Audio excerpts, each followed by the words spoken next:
Assalamualaikum warahmatullahi wabarakatuh. Hai anak-anak, bertemu lagi dengan saya Kak Vika. Di sini kakak akan menjelaskan tentang hukum Newton. Nah, kalian tahu nggak sih hukum Newton ada berapa? Ayo tebak.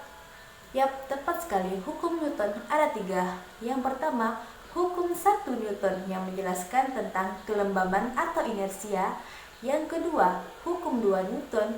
Dan yang terakhir, hukum 3 Newton yang menjelaskan tentang gaya aksi dan reaksi.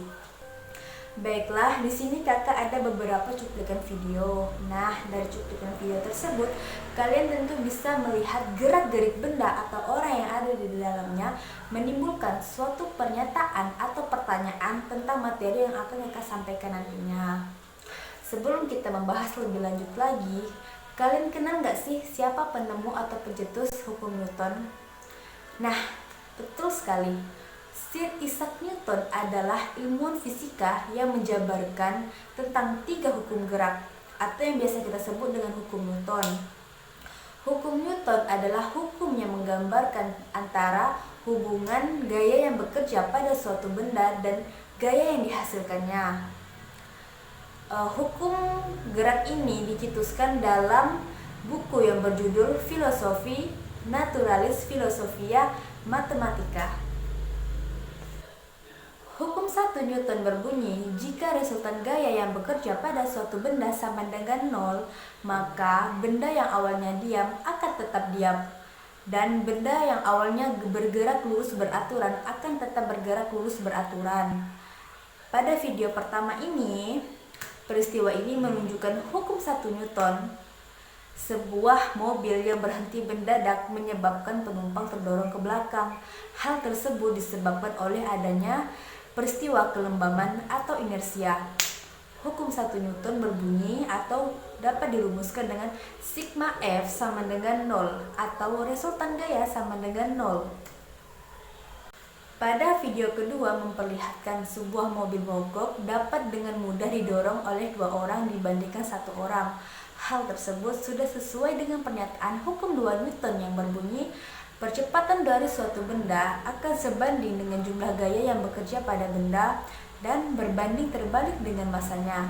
Ketika didorong oleh 2 orang, artinya jumlah gaya yang bekerja pada benda akan lebih besar dibandingkan 1 orang, sehingga percepatan yang akan dialaminya semakin besar. Akibatnya, mobil akan didorong lebih mudah. Maka hukum 2 Newton dirumuskan sigma F sama dengan M kali A, di mana sigma F sama dengan resultan gaya dalam satuan Newton, M sama dengan massa benda dalam satuan kilogram, dan A sama dengan percepatan benda dalam satuan meter per second kuadrat. Nah, ini adalah video yang ketiga atau yang terakhir kita. Video ini memperlihatkan bagaimana cara roket dapat meluncur ke angkasa. Hal tersebut karena adanya gaya aksi dan reaksi. Nah, peristiwa ini sudah sesuai juga dengan hukum 3 Newton yang berbunyi, gaya aksi dan reaksi pada kedua benda memiliki besar yang sama, namun arahnya berlawanan. Jadi, peristiwa roket sudah sesuai dengan hukum 3 Newton. Gaya aksi pada roket yaitu ketika gas mendorong roket ke bawah, dan reaksinya gas mendorong roket ke atas. Hal tersebut sudah sesuai dengan hukum 3 Newton tentang gaya aksi dan reaksi.